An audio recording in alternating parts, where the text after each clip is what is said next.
Pembongkaran pagar laut di Tangerang, Banten terus dilakukan, meski melihat kondisi cuaca di lokasi. Kamis kemarin pencarian dihentikan karena cuaca buruk dan air laut pasang. Sementara itu, di gedung parlemen, Dewan Perwakilan Rakyat memanggil Menteri Kelautan dan Perikanan, Sakti Wahyu Trenggono. Desakan datang agar pembuat pagar laut segera diungkap. Anggota DPR sempat kesal, apalagi aktor pembuat pagar laut tak diungkap. Sekarang ini rakyat sudah menunggu. Rakyat ini menunggu apa endingnya. Jangan sampai rapat hari ini hanya merupakan anti klimaks. Rasanya kalau rapat ini tidak ada satu kesimpulan yang memberikan jawaban kepada rakyat, saya mohon maaf Pak, tidak nanti, sekarang pun saya lepas dulu Pak ini, rencana saya Pak. Saya lepas Pak. Malu sebagai wakil rakyat, karena persoalannya sudah berlarut-larut. Ini rakyat sudah menuju bahwa ada skenario bahwa pejabat-pejabat tertentu melindungi terhadap proyek besar ini. Ada apa?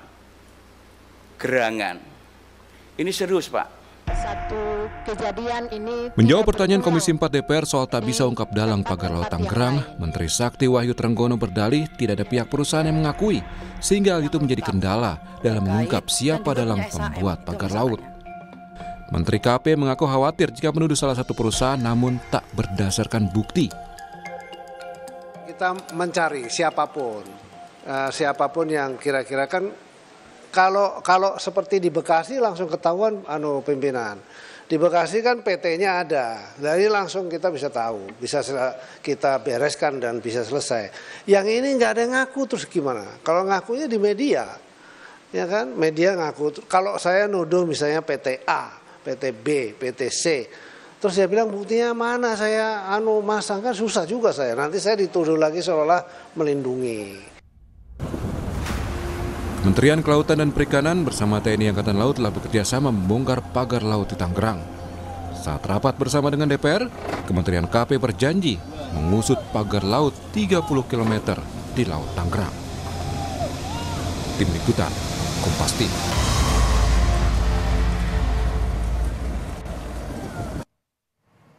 Heboh soal pagar laut kita akan bahas di pagi hari ini. Selain pembongkaran pagar laut, desakan yang kemudian muncul di hari ini adalah saat-saat ini adalah soal pengungkapan dalang pembuat pagar laut dan apa sebenarnya maksud dan juga tujuan pembuatan pagar laut ini. Meski sebelumnya santer pagar laut ini diduga, sekali lagi saya mengatakan diduga untuk proyek reklamasi.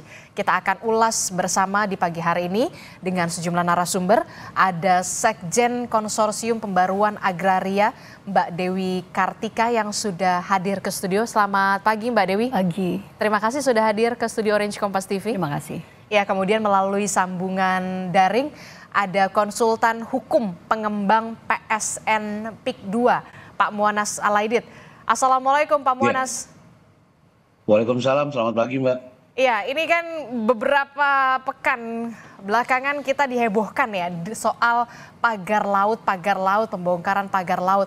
Nah, kalau dari Anda sebagai konsultan hukum pengembang PSN PIK 2, kita ini menjadi wadah juga untuk tabayun, untuk mengklarifikasi sebenarnya kalau klien Anda ini berarti punya SHGB ini berapa bidang dan juga seperti apa klarifikasinya atau meluruskan ini semua? Iya, jadi pertama yang perlu saya luruskan adalah agar ini tidak menjadi opini yang keliru ya di publik, bahwa pertama memang ada kesan seolah seperti pagar laut itu bersertifikat. Dari banyak pemberitaan seperti itu kan yang kita lihat, ya baik itu di media online maupun di media sosial. Jadi HGB terhadap pagar laut itu hoax nggak ada. Jadi sebenarnya yang ada itu? Ya, jadi nggak ada juga yang namanya pagar laut itu kemudian disertifikatkan, nggak ada. Ya kan, dan nggak ada juga laut yang disertifikatkan gitu loh. Jadi kita mesti clear dulu tuh sampai situ tuh. Oke. Jangan kemudian narasinya dibangun seolah-olah pagar 30 km ini adalah ada sertifikatnya, karena ada 2 perusahaan anak PIK misalnya, PIK 2 ya, yaitu PT IAM dan CIS ya, dan 9 perorangan yang sebagaimana dikatakan oleh Pak Menteri berseliweran sertifikat itu ada HGB milik perusahaan-perusahaan PIK 2, kemudian ada 9 dari perorangan, ya kemudian dianggap sebagai bahwa itu adalah HGB pagar laut, itu enggak. Yang ada adalah HGB yang iya. Jadi HGB yang dimiliki oleh kita ini ya, ini adalah tanah terabrasi, Mbak. Dulunya tambak sawah. Kita beli dari rakyat. Oke. Ada izin lokasinya, ada surat dari persetujuan dari pemanfaatan ruang lautnya. Jadi tertera di sana itu adalah daratan, gitu loh. Dan bukan lautan, SHGB walaupun itu terbit di tahun terlihat laut, tapi itu peruntukannya adalah daratan, gitu. Oke, Dan posisi HGB itu, Mbak, ya, dari sepanjang posisi HGB itu hanya ada di 1 kecamatan, di kecamatan 1 desa doang di daerah Pakuhaji. Kecamatan Pakuhaji Tangerang. Iya, di Kecamatan Pakuhaji aja di desa Kohot di Kecamatan Pakuhaji, di 1 kecamatan. Sementara panjangnya pagar-pagar yang dibuat itu kan meliputi 6 kecamatan. Ya, ada Keronjo, ya Sukadiri, kemudian Mauk sampai ke Teluk Naga. Oke. Nah, jadi dari awal sebagaimana kita katakan ya, kita itu PIK 2 itu hanya menguasai daratan. Karena sertifikat itu pun ya, HGB itu adalah eksistensinya meski laut, tapi itu adalah sawah dan tambak yang terabrasi yang dibeli oleh rakyat, dari rakyat gitu, Mbak. Oke, jadi Begitu posisinya. PT IAM dan juga PT CIS ini memiliki SHGB yang berupa tanah atau daratan, tambak begitu ya, tambak yang sudah terabrasi. Dulunya tambak yang sudah terabrasi. Dulunya sudah terabrasi. Oke, dulunya tambak yang sudah terabrasi. Saya ingin tahu, berarti penerbitan SHGB itu terbit di tahun berapa, Pak? SHGB itu terbit di tahun 2024.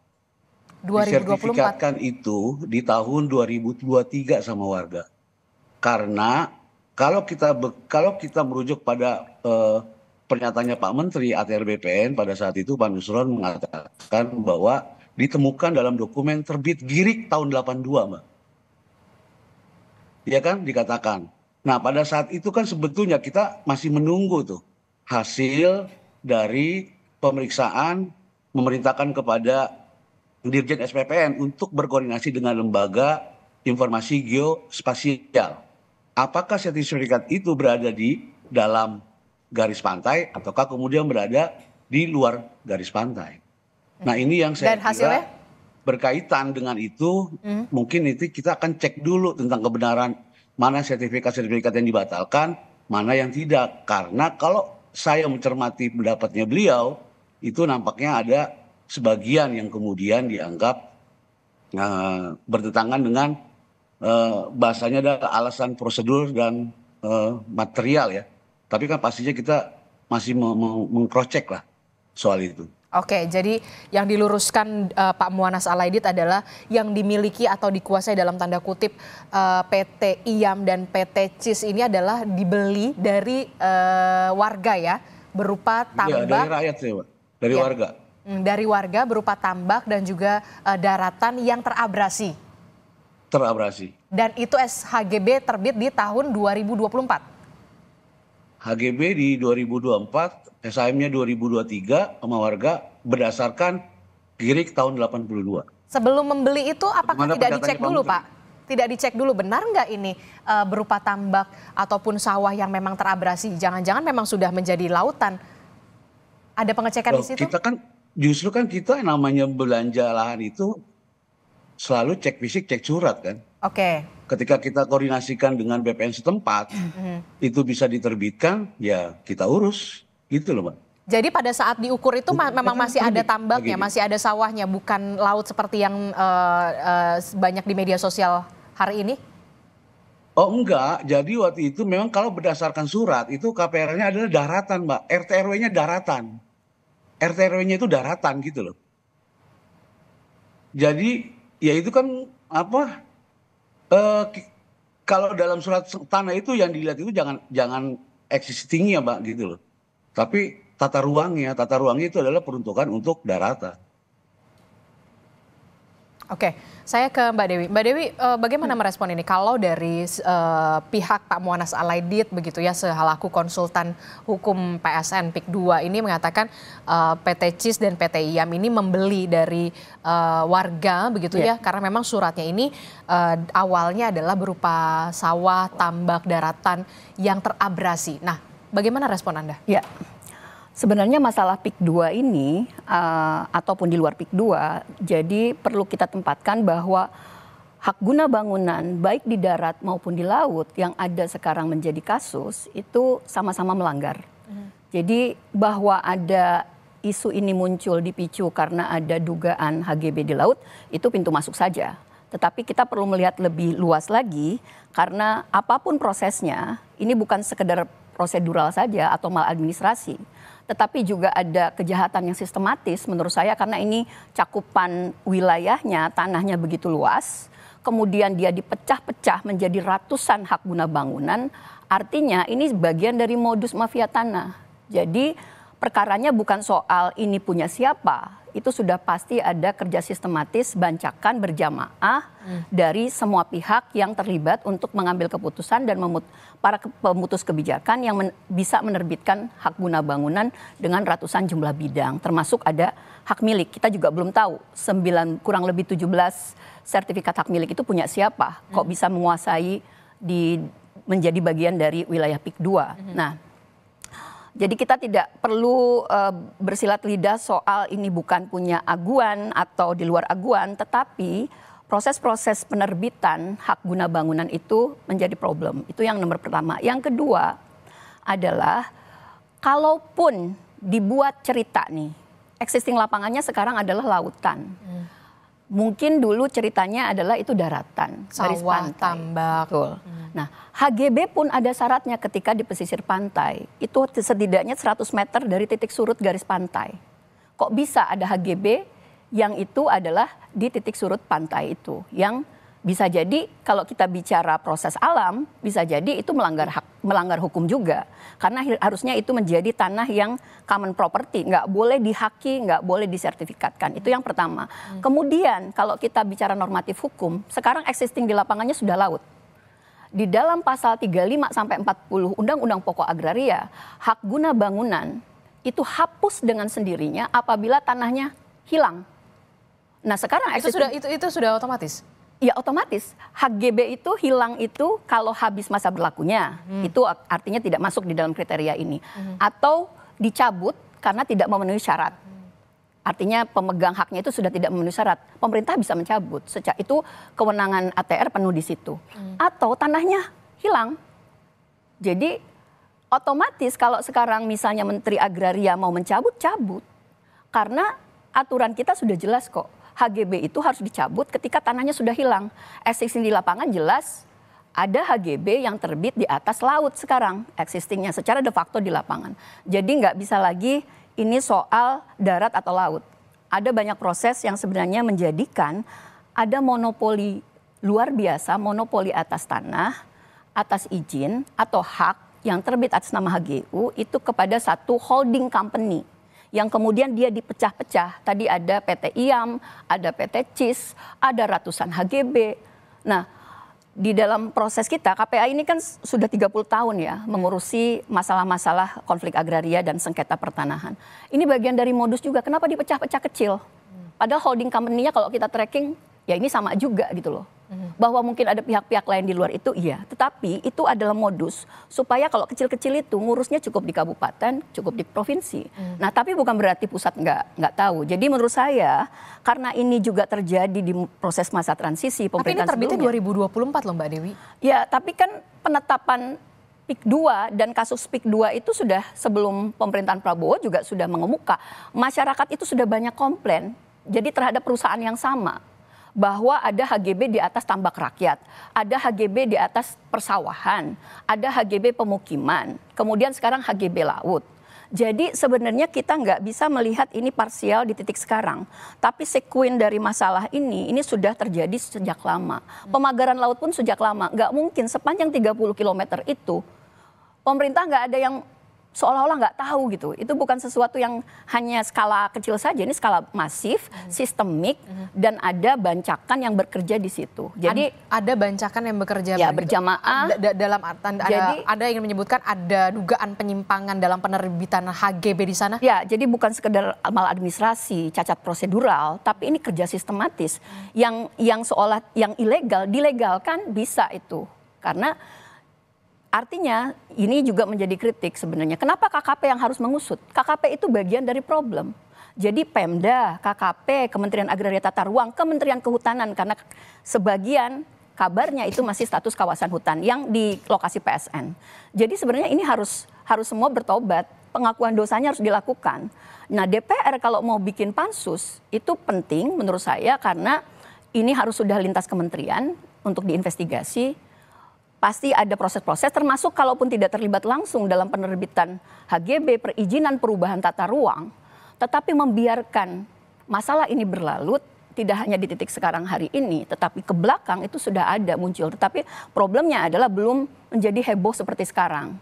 Jadi seolah-olah ini masalah baru, padahal sebenarnya masalah PIK 2 bahkan ketika ditetapkan menjadi proyek strategis nasional, PSN itu kan menjadi kontroversial. Kok bisa satu proyek yang itu lekat atau kuat kepentingan bisnisnya bisa dilabeli proyek strategis nasional, apapun alasannya.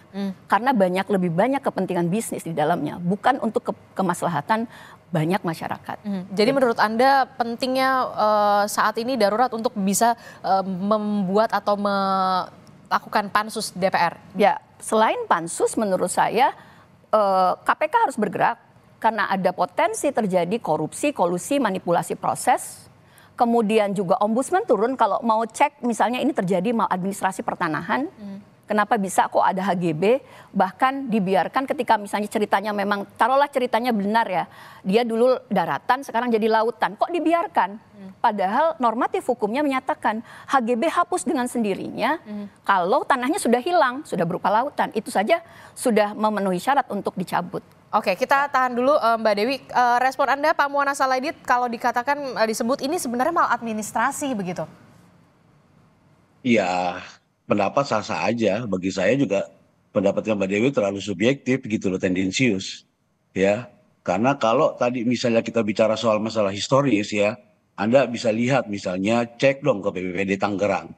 Bagaimana peristiwa dari tahun 70 misalnya sampai kemudian 2025 pernah bagaimana misalnya ada abrasi di sana, ada penggalian lumpur yang kemudian bako-bako kita rusak, erosi lingkungan segala macam yang kemudian banyak lahan warga desa yang hilang di sana karena mereka harus berjuang menahan abrasi. Itu adalah fakta-fakta yang saya kira nggak terbantah dan itu juga berkaitan dengan program Giant Sea-nya Pak Prabowo ya yang mengatakan dan begitu khawatir bahwa pesisir Pulau Jawa itu akan tenggelam. Artinya ini bukan isapan jempol persoalan abrasi itu. Nah itu satu. Jadi saya mau bicara soal sosiologis. Jadi itu harus ada bicara data lah. Jangan persepsi dianggap bahwa kalau ini kita pakai untuk ada abrasi berarti dianggap akal-akalan gitu. Itu bukan. Kita punya banyak saksi warga-warga sana yang mereka punya tanah 3 km sekarang tinggal sisa 400 meter misalnya. Itu fakta gitu. Misalnya Anda bisa lihat dari satelit bumi ya kan periode pada saat 2025 kemudian ditarik mundur ke tahun 82. Karena ini berhubungan dengan girik yang dibuat itu tahun 82 berupa daratan, maka ini sangat relevan. Makanya pendapat dari Badan Informasi Geospasial apakah pada saat itu masuk dalam wilayah daratan. Karena dalam surat itu tertera jelas Mbak itu adalah berupa tambak dan sawah tertera di sana. Oke, secara historis seperti itu begitu. Tapi kan kenyataannya existingnya sekarang adalah itu merupakan kemudian laut. Yang kedua, Pak Muanas. Yang kedua Mbak ya soal masalah tanah musnah silakan saja bisa berpendapat begitu. Kita juga bisa berpendapat lain karena ada juga aturan hukum ya berkaitan dengan peraturan pemerintah tentang tata cara tanah musnah nggak seperti itu gitu loh. Ada peraturan Menteri Agraria nomor 17 tahun 2021 dalam pasal 2, dalam pasal 3-nya itu jelas ada tahapan-tahapan. Harus apakah kemudian itu masih masih berubah bentuknya? Oke lah kalau dianggap berubah bentuknya. Ya, kemudian apakah masih ada fisiknya? Masih dikapling kok itu. Batas-batas bambu itu tengger kalau bahasa mereka itu sebagai pembatas-pembatas tuh masyarakat di sana. Karena mereka berjuang untuk menyelamatkan harta bendanya. Itu harus tahu juga gitu loh. Nah, kemudian apakah masih bisa difungsikan? Masih dipakai juga untuk tambak. Artinya apa? Itu tidak bisa dikategorikan sebagai tanah musnah. Tapi ini akhirnya jadi debatable ya. Tapi maksud saya ada tata cara penetapan tanah musnah. Enggak serta-merta kemudian itu langsung hilang harta benda orang lain. Bahkan ada kewajiban untuk memberikan kompensasi dari negara. Ada gak dikasih satu bungkus saja mereka yang lahannya kena abrasi? Kan enggak. Ini apa? Ya, bahwa saya mau katakan semua ada mekanisme, cuma jangan di framing gitu loh.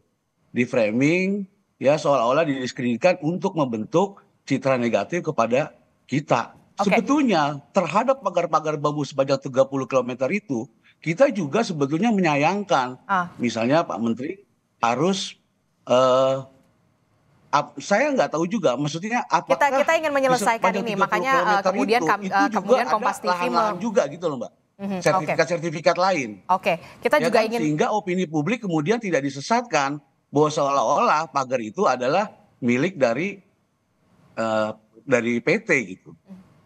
Pak Muanas Alaidit, kami mengundang Pak Muanas, di sini ada Mbak Dewi dan juga nanti akan ada hadir Pak Daniel untuk bisa bertabayun, mengklarifikasi ini, meluruskan ini dan juga menyelesaikan ini sampai ke akar permasalahannya pastinya ya Pak ya.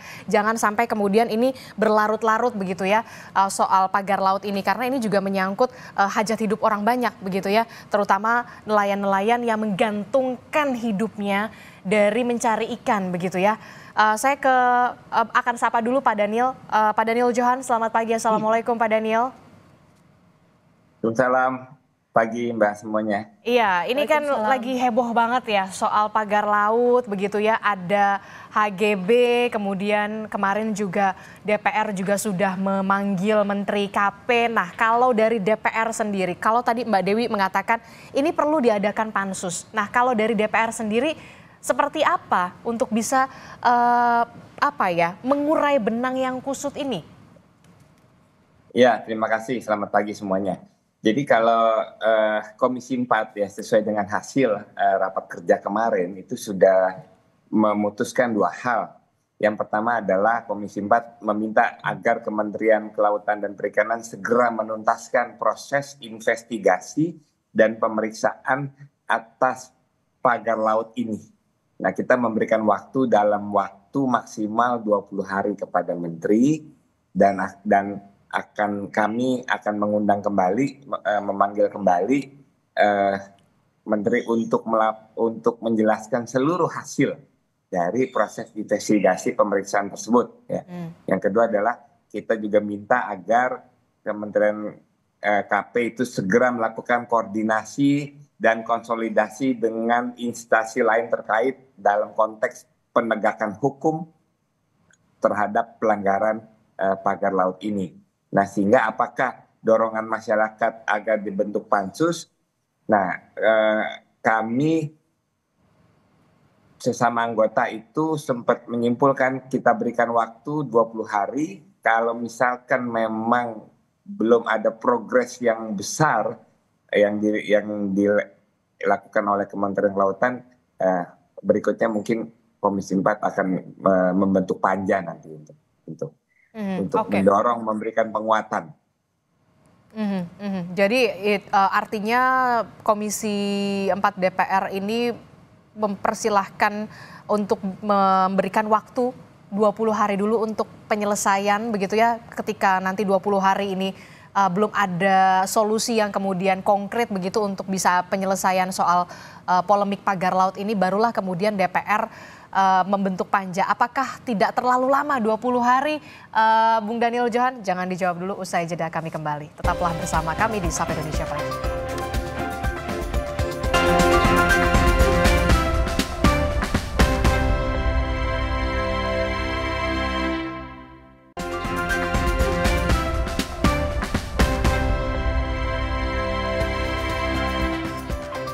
Terima kasih Anda masih bersama kami di Sapa Indonesia Pagi. Saudara masih membahas bagaimana polemik pagar laut yang masih terus bergulir dan DPR mendesak untuk mengungkap dalang dari pagar laut Tangerang ini untuk bisa diusut tuntas. Saya masih bersama Pak Muwanaz Alaidit, kemudian ada Bung Daniel Johan, kemudian ada Mbak Dewi di sini. Saya ke Pak Muwanaz dulu. Pak Muwanaz, ini ada update kah soal pembatalan HGB dari Kementerian ATR?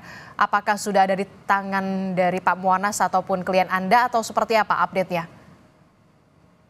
Ya, semula sebetulnya kemarin kita monitor untuk menindaklanjuti janji dari Pak Menteri kan akan berkoordinasi dengan Badan Geospasial itu kan tentang batas pantai itu. Karena ini berkaitan dengan HGB kita ya, apakah berada di dalam pantai atau di luar pantai. Tapi kemarin sudah kita dapat kabar pembatalan, cuman kita belum tahu secara persis ya sertifikat mana yang kemudian dibatalkan gitu, dan apakah kemudian yang termasuk 9 perorangan itu yang punya masyarakat, karena nggak cuma punya kita doang ya gitu loh. Jadi biar ini juga nggak misleading ya, bahwa nggak cuma punya kita tapi juga ada punya masyarakat di sana yang 9 perorangan gitu. Nah jadi kita belum. Tapi yang punya PT IAM dan PT CIS ini ada berapa Pak? Dikurang 9 aja itu, sekitar 243-an ya. Berarti yang punya PT IAM dan PT CIS ada 243 ya, yang 9 iya, itu perorangan. 20 punya CIS, 20 punya CIS. Oke. 20 punya CIS, satu lagi punya IAM. Nah, jadi kita masih menunggu tuh secara resmi surat nanti apa yang kemudian menjadikan alasan pertimbangan yang kemarin disampaikan tentang prosedural dan material yang dianggap melanggar. Jadi baru setelah itu mungkin nanti kita bisa tinggal sandingkan saja dengan data yang kita miliki dengan data yang kemudian kementerian miliki. Saya kira itu Mbak kalau soal respon. Kalau soal kan tadi disebutkan secara historis itu memang dibeli dari warga begitu ya, karena memang historisnya di situ ada tambak, ada persawahan yang terabrasi. Nah pertanyaan saya, ketika ingin membeli itu, ketika proses jual beli itu kemudian dilihat, oh sekarang ternyata sudah terabrasi, kenapa tidak dikonservasi dulu Pak? Kalau memang sudah terabrasi, memang di situ ada sudah terendam air laut. Saya teknis nggak ikut dalam pembebasan pembelajaran lahan itu, gitu loh. Itu ada orangnya tersendiri, tapi saya mendengar kabar seperti tadi saya sampaikan. Jadi memang kalau belajar lahan itu kan kita pasti cek fisik, cek kemudian datanya gitu kan, suratnya kan. Nah itu dikoordinasikan dengan BPN setempat. Nah setelah itu kemudian bisa disertifikat kan, karena ada giriknya yang tahun 82. Kadang-kadang kan orang di kampung memang baru dibuat sertifikat itu walaupun mereka masih pegang giriknya gitu loh. Nah di sana jelas RT RW-nya tata ruangnya adalah daratan karena tambak dan sawah itu gitu. Nah, dulunya. Kemudian bisa, iya daratan itu bukan atau walaupun iya dulunya daratan kemudian terabrasi begitu. Harus dilihat tata ruangnya adalah daratan. Yang harus dilihat itu tata ruangnya gitu. Ya jadi itu. Nah jadi kalau itu ternyata kemudian bisa, ya sudah kita bayar pajak, kita bayar, ada izin lokasinya, ya, kemudian ada KKPRL-nya, ya kan selesai, nggak ada masalah. Dan itu udah sesuai gitu loh dengan peraturan perundang-undangan yang berlaku. Mbak Dewi? Ya, saya pikir dari sisi filosofis, yuridis, sosiologis, itu banyak yang dilanggar. Yang pertama adalah kalaupun ada 2 skenario, taruhlah bahwa HGB ini diterbitkan dahulu di atas laut, bahwa nanti akan diuruk alias direklamasi. Itu satu skenario. Yang kedua, tadi katanya secara historitas adalah dulu ini daratan, tambak, masyarakat, lalu dibeli sama PT dan seterusnya, lalu sekarang HGB di daratan tapi menjadi HGB di laut. 2 cerita itu silakan dibongkar. Mana? Karena data pasti ada di pemerintah. Nggak mungkin 263 yang 243-nya itu dimiliki 2 PT itu tidak bisa di-tracking. Prosesnya, tahapannya seperti apa. Nah kalau tadi diklaim bahwa ini adalah hasil dari pembelian pembebasan lahan dari masyarakat, transaksi jual beli langsung, itu juga perlu dipertanyakan. Karena kasus PIK 2 ini tidak hanya sekarang, ini kan hebohnya karena ada pagar laut 30 km, ternyata didetek ada HGB, padahal konflik agraria PIK 2 ini sudah lama. Masyarakat ini sudah protes kemana-mana. Tukar jual ganti rugi yang tidak jelas, ada manipulasi proses, bahkan ini BPN juga perlu cek. Ada proses-proses orang-orang yang dimobilisasi itu menggunakan mekanisme PTSL, pendaftaran tanah sistematis lengkap, untuk mendapatkan sertifikat-sertifikat itu. Dan ini bukan orang yang tidak diorganisir gitu loh. Lalu nanti dibuatlah transaksi sedemikian rupa. Nah, kemudian secara filosofis dan ideologis, Undang-Undang Pokok Agraria menyatakan tidak boleh ada monopoli swasta. Oke, atas tahan dulu Pak Muanas. Tanahnya di mana? Tanahnya tidak, di mana? Pak. Orangnya siapa? Bapak silakan cek di lapangan juga. Pak, Undang-undang Bapak baca Undang-Undang Pokok Agraria. Oke, baik. Aguan Sedayu Group tidak boleh memonopoli sumber-sumber agraria termasuk tanah. Itu pelanggaran. Baik. Terima kasih Mbak Dewi. Pak Muanas. Kalau nggak ada, tentu ada konsekuensi hukumnya juga gitu loh. Oke. Artinya gini, jangan membangun framing. 243. Oke, baik. Itu namanya monopoli swasta dan tidak boleh di Indonesia. Ditahan dulu Mbak Dewi dan juga Pak Muanas begitu ya. Hati boleh panas tapi tetap berpikir tenang begitu ya. Jangan jadi korban aguan ini. Baik, terima kasih Mbak Dewi. Ada nelayan, ada petani, ada masyarakat kecil yang terdampak. Oke, bagaimana Bung Daniel, Pak Muanas, sebentar, saya ke Bung Daniel dulu. Bung Daniel, bagaimana Anda melihat di hari ini, ya kan, 20 hari, apa tidak kelamaan untuk bisa menyegerakan, untuk bisa menyelesaikan kasus ini? Ya, kelamaan kalau buat anggota Komisi 4. Tetapi kalimat yang dipakai sebenarnya secepat-cepatnya. Tetapi kesepakatan yang ada adalah maksimal 20 hari. Gitu. Karena ya kita juga perlu mendengarkan masukan dari Pak Menteri. Bagi kita kelamaan, bagi Pak Menteri kecepatan gitu. Tapi bagaimana soal ini panas sekali begitu ya, konflik soal agraria ini bisa segera diselesaikan juga kan, kita harapan kita biar semuanya bisa selesai gitu ya, bisa mengurai benang kusut ini, Bung Daniel. Ya tentu itu harapan kita ya. Dari kasus ini kita, karena gini loh, kasus pagar laut ini sebenarnya kan modus ya. Modus yang jauh hari itu sudah dilakukan di Makassar dalam konteks penguasaan tanah ya. Dan muncul lagi kan, ada di Surabaya, terakhir ada di Lampung gitu kan. Nah jadi kita juga minta kepada kementerian, jalankan tugasnya dengan baik. Jangan sampai pengawasan terhadap laut itu yang di depan mata aja kecolongan, gimana yang se-Indonesia. Jadi itu semua harus dicek, harus diperiksa ya.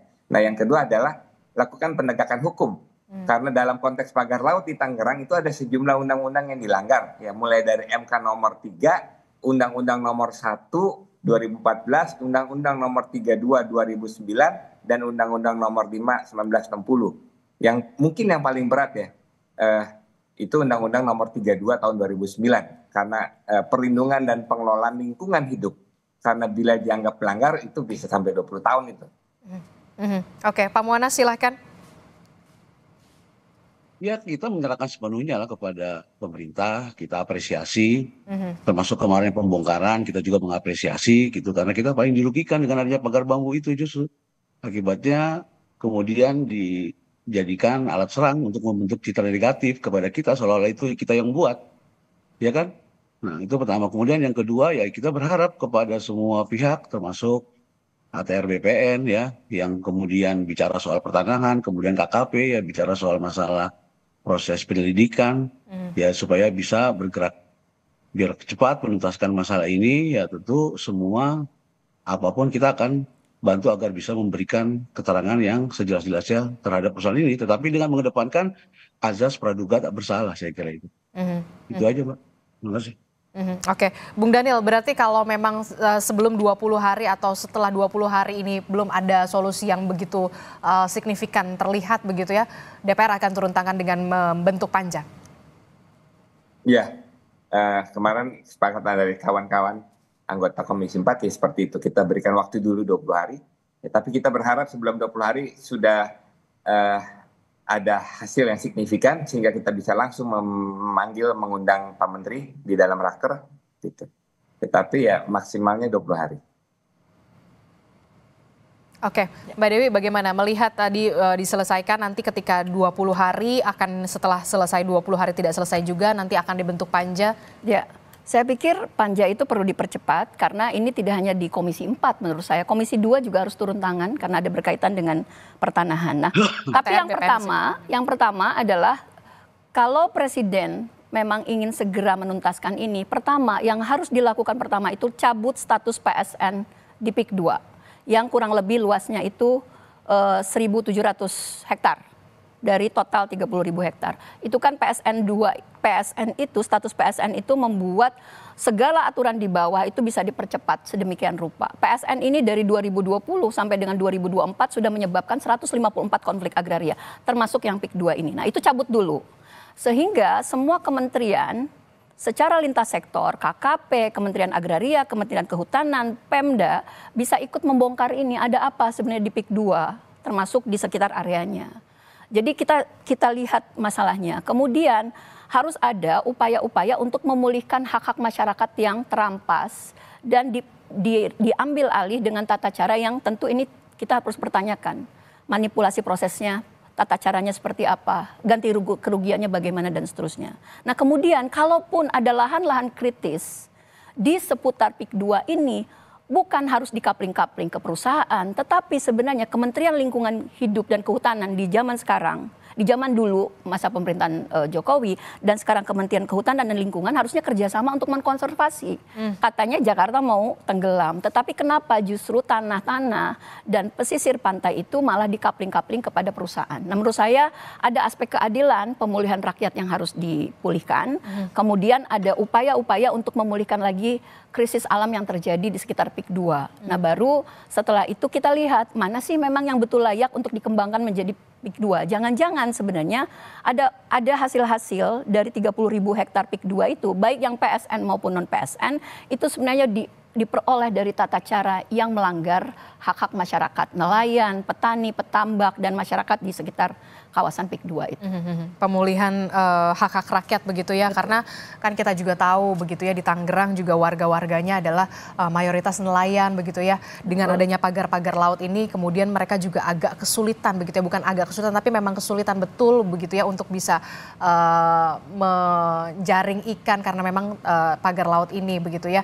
Nanti kita harapkan. Saya mau cerita sedikit Mbak mungkin tadi ya. Silakan Pak Muanas. Jadi misiling juga tadi soal masalah pagar laut.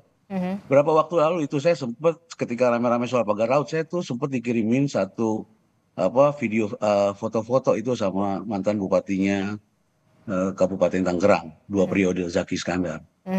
Ya beliau itu ternyata pada saat 2013 ya 2014 pada saat beliau baru dilantik, beliau sempat mengajak sejumlah wartawan naik menyewa 3 speedboat Mbak. Itu bisa dikonfirmasi kepada dia, mengundang wartawan speedboat, kemudian dia memantau sepanjang pantai pesisir utara, ya termasuk Kohot dan sebagainya. Nah di situ ya, itu dia katakan dalam foto-foto itu yang dibagikan oleh sejumlah media, itu sudah ada pagar bambu, Pak. Pagar-pagar itu sudah ada. Artinya apa? Sebelum Pak Jokowi menjabat, sebelum PIK 2 masuk 2015, pagar bambu itu sudah ada. Gitu loh. Yang kemudian menjadi persoalan ini kan banyak orang justru yang kemudian bicara, yang justru nggak tahu wilayahnya. Yang punya wilayah malah nggak dimintain pendapatnya. Nah saya kira hal seperti ini juga harus bisa didalami, digali gitu loh. Jangan kemudian karena ketidaksukaan atau karena afiliasi politik, kemudian kita menyudutkan dan membentuk citra negatif kepada PIK 2. PIK 2 ini kan niatnya investasi Mbak, bagaimana Pak? Bang Zaki Iskandar mengatakan sebelum PIK masuk, itu lahan kosong, nggak terurus, mangrove-nya rusak, erosi, aktivis lingkungan kemana? Nggak ada, ya kan? Nggak, kalau kita mau ini, artinya kita bicara basis data gitu loh Mbak, bukan bicara asumsi, bukan bicara soal pagar bambu, kita bicara mundur data ke belakang, bagaimana kondisi Kabupaten Tangerang sebelumnya. Itu di tahun berapa Pak? Di tahun berapa Pak? Yang nggak pernah dibuka. Mantan Bupati Tangerang. Kemudian rakyat bisa melihat bagaimana perjuangan orang-orang yang ada di pesisir pantai mempertahankan harta bendanya. Ya kan kita ini beli loh, membantu mereka.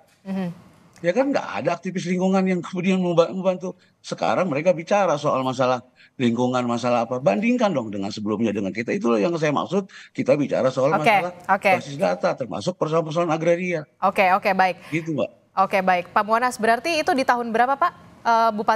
Mantan Bupati Tangerang itu, kalau tidak salah? Dia cerita ke saya, dia 2014 ya. 2014. Iya, saat baru dilantik. Sepanjang 30 km itu juga nggak? Dia melakukan kunjungan dengan menyewa speedboat ke sepanjang 30 km itu juga pagar lautnya? Rusak semua, Mbak. Rusak. Abrasinya luar biasa. Pertanyaan saya, sepanjang ya, 30 km itu juga pagar lautnya, Pak? Mangrove sudah pada rusak. Justru PIK 2 datang itu ditanamin lagi mangrove-nya seperti di PIK 1. Lihat bagaimana PIK 1. Oke, baik. Gitu loh. Nah, maksud saya kita bicara soal masalah basis data, bukan. Kita terbatas durasi, Bapak Muanas Alaidit. Terakhir, singkat saja untuk Bung Daniel Johan. Ternyata tidak hanya komisi Anda, tapi juga komisi 2 soal yang bermitra dengan Kementerian ATR BPN juga harusnya juga bisa kontribut aktif dalam soal polemik pagar laut ini, Bung Daniel. Ya, concern kami 3 hal yang utama ya dari Komisi 4. Yang pertama tentu kita ingin persoalan pagar laut dapat segera tuntas ya, sehingga tidak berlarut-larut, tidak semakin liar, tidak simpang siur ya. Yang kedua adalah kita ingin memastikan semua proses pembangunan itu akan membawa keadilan, kemajuan bagi semua masyarakat. Jadi masyarakat harus bisa merasakan dari proses pembangunan itu, bukan malah terpinggirkan secara adil. Yang ketiga adalah kita proses pembangunan itu penting dan kita dukung, tetapi juga harus benar-benar, apalagi saat ini bencana segitu banyak, sehingga kita harus memastikan proses lingkungan, proses ekologi itu tetap terjaga dengan baik, sehingga jangan sampai pembangunan yang sudah susah payah dilakukan musnah sesaat hanya karena bencana. Jadi 3 hal itu yang penting bagi kami. Oke, baik, kita akan tunggu dulu, sabar dulu Pak Muanas, Bu Dewi, begitu ya, kita tunggu dulu kinerja dari KKP, Kementerian KP begitu ya, karena diberi waktu juga dari DPR 20 hari maksimal ya, Bung Daniel, ketika 20 hari itu kemudian belum ada progres yang begitu signifikan untuk bisa menyelesaikan soal polemik pagar laut ini, termasuk juga HGB di dalamnya, barulah kemudian DPR masuk dengan pembentukan panja. Terima kasih Bung Daniel Johan telah bergabung bersama kami. Pak Muanas Alaidit, terima kasih juga untuk klarifikasinya. Mbak Dewi, terima kasih juga sudah hadir ke studio. Terima kasih Bapak-Bapak, Ibu-Ibu, dan selamat pagi, sehat selalu.